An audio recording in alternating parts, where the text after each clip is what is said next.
Electron transport chain जो physiology of respiration है उसका जो थर्ड स्टेप है, थर्ड साइकिल है इलेक्ट्रॉन ट्रांसपोर्ट चेन, जिसे हम ऑक्सीडेटिव फॉस्फोराइलेशन भी कहते हैं, वो पढ़ते हैं हम। फॉस्फोराइलेशन मतलब formation of ATP through oxidation of hydrogen ions. Okay, अब क्या होता है कि जो हाइड्रोजन आयंस हैं वो ऑक्सीडेशन करते हैं, मतलब अपने जो इलेक्ट्रॉन है, हाइड्रोजन में एक ही इलेक्ट्रॉन प्रेजेंट होता है और जो हाइड्रोजन आयन है वो अपना एक इलेक्ट्रॉन ऑक्सीडाइज कर देता है, मतलब लूज़ कर देता है। ठीक है, उसे हम ऑक्सीडेशन ऑफ हाइड्रोजन आयन कहते हैं। ये देखो, ग्लाइकोलाइसिस में 4 ATP नहीं, ये थोड़ी यहाँ पे गड़बड़ी हो गई है, ये 2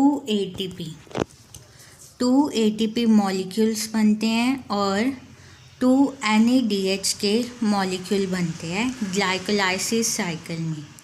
और क्रेब्स साइकिल में भी 2 ATP मॉलिक्यूल बन रहे हैं एंड 8 NADH मॉलिक्यूल्स बन रहे हैं एंड 2 F8DH2 मॉलिक्यूल बन रहे हैं। ठीक है, ये मैंने सारा बताया है। और जो ग्लाइकोलाइसिस है वो सेल की साइटोप्लाज्म में होता है और जो क्रेब्स साइकिल है वो माइटोकॉन्ड्रिया की मैट्रिक्स में होता है, मैट्रिक्स में। एंड जो इलेक्ट्रॉन ट्रांसपोर्ट चेन है वो माइटोकॉन्ड्रिया की इनर मेम्ब्रेन जो है उसमें इलेक्ट्रॉन ट्रांसपोर्ट चेन बनती है।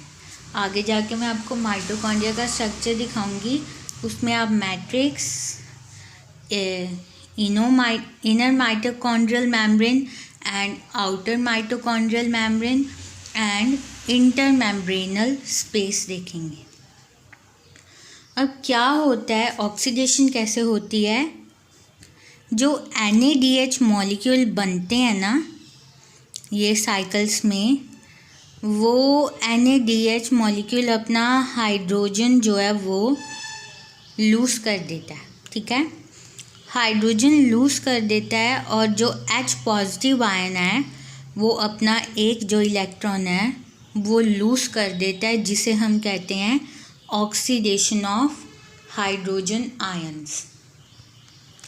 और जो F8DH2 मॉलिक्यूल है उसके पास 2 हाइड्रोजन एटम्स होते हैं और वो अपने दोनों हाइड्रोजन एटम्स को लूज़ कर देता है और वो जो दोनों हाइड्रोजन एटम्स हैं वो भी ऑक्सीडाइज हो जाते हैं, मतलब अपने इलेक्ट्रॉन को लूज़ कर देते हैं। ठीक है, और ये जो इलेक्ट्रॉन्स वो लूज़ करते हैं, यही वाले electrons further electron transport chain में जाके वर्क करते हैं। ठीक है,